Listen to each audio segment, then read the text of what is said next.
यानी जो देवार्चन करके देवता को भोग लगा करके जो पाते हैं वो सभी पापों से मुक्त हो जाते हैं। और यानी जो अपने लिए सिर्फ पकाते हैं, बनाए खा लिए, भगवान कहते हैं ते भुजते अघम, पाप उखाते हैं, वन नहीं खाते हैं, पाप खाते हैं। अगर देवता को भोग लगा करके नहीं खाया गया तो वह अन्न नहीं है, वह पाप है। एकदम अर्थ स्पष्ट लिखा हुआ है, ते भुजते भुजते त्वघम, वह पाप खाते हैं, अन्न नहीं खाते। यानी भगवान की पूजा करना और भगवान का भोग लगाना अनिवार्य है। ये मनमाना नहीं कि हम नहीं बनेगा, नहीं करेंगे। आपको करना है, आप मनुष्य हैं, आपके पास विवेक है, आपके पास ज्ञान है, आपके पास करने के लिए हाथ और पैर है। लोग उदाहरण देते हैं, अजगर करे न चाकरी, पक्षी करे न काम, दास मलू का कह गए सबके दाता राम। इसका अर्थ तो समझता ही नहीं मूर्ख लोग। अजगर के पास हाथ नहीं होता है काम करने के लिए, और उसके पास बुद्धि और विवेक नहीं है कि काम है, करना है, और नहीं करेंगे हमारा पेट कैसे भरेगा। ये विवेक उसके पास नहीं है। मिल गया तो खा लिया। ना उसके पास हाथ है, ना दुकान पर वो सौदा तोड़ सकता है, ना ऑफिस में जाके वो कलम चला सकता है, ना प्रशासन का काम कर सकता है। उसके पास ज्ञान ही नहीं है। उसका अर्थ समझना चाहिए।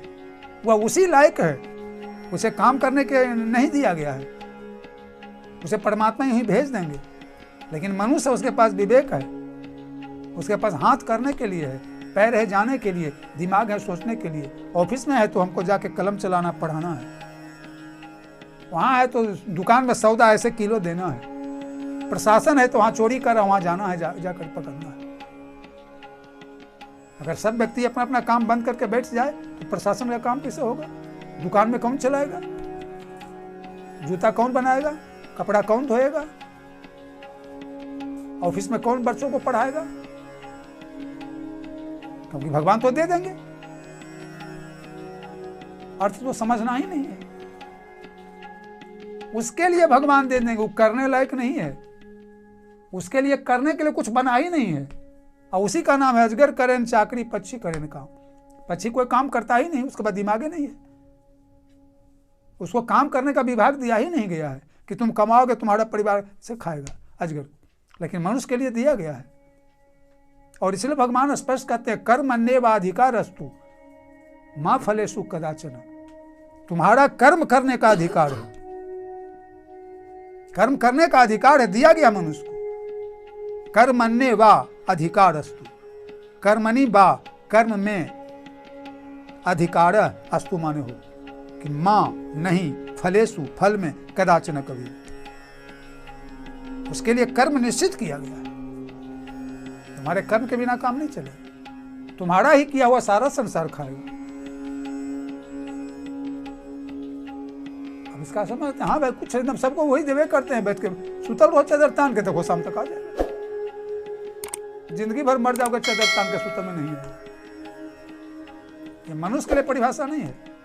देने वाले वही हैं, लेकिन मनुष्य को करना है। अब लड़का से शादी रच चुके हैं, लेकिन क्यों लोग खोजने जाते हैं? बैठे रहो घर में, लड़का से बिया हो जाए।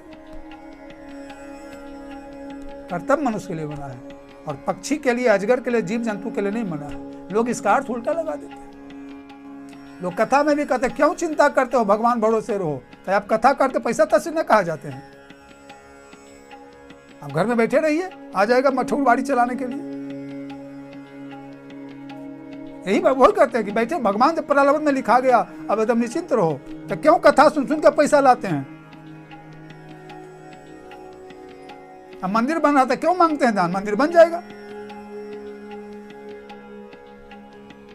सारा काम भगवान करे, मंदिर बन जाएगा अपने आप। तो सिर्फ क्यों व्यवस्था करते हैं, प्रचार करते हैं? अर्थ हम लोग समझते नहीं कि उसका क्या। अब क्या है, माला फेरत जुग गया, मिटा न मन का फेर, कड़का कड़का छाड़ के मन का लोग कहते हैं तो कर दे मन का माला फेर। अरे जो कड़का माला नहीं फेरेगा, वो मन का माला क्या फेरेगा? कहने का अर्थ है कि मन हमें यहाँ जप रहे, ध्यान दूसरी जगह है। ये हुआ कि मतलब मन को भी अस्थिर करके जप, बिना माला के जप हो ही नहीं सकता। बता दे कोई करके।